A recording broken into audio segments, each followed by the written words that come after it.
Hello guys, नमस्ते, प्रणाम, हर हर महादेव। आप सबके बीच में फगुआ गीत लेकर आई हूँ। आप सबको कैसे लगेंगे कमेंट में ज़रूर बताइएगा। अपना ढेर सारा प्यार दुलार आशीर्वाद दीजिएगा।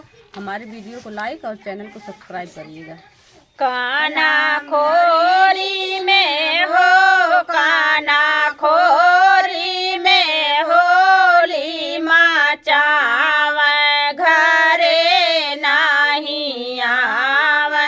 घर के जेवन गावन के मासाहे ना भावे हो, ऊ तो बनावी के भौरी लगावे, घरे नहीं आवे। कान्हा खोरी में हो, कान्हा खोरी में होली मचावे, घरे नहीं आवे।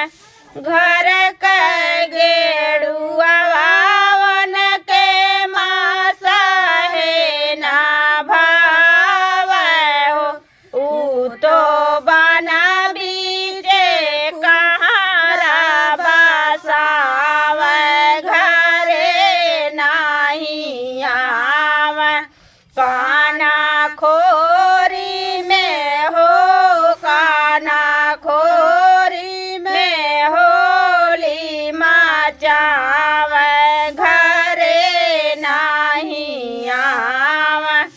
घर के बीरउआ वन के मासाहे ना भावे हो, ऊ तो बना बीचे बरई बसावे, घरे नहीं आवे। कान्हा खोरी में हो, कान्हा खोरी में होली मचावे, घरे नहीं आवे।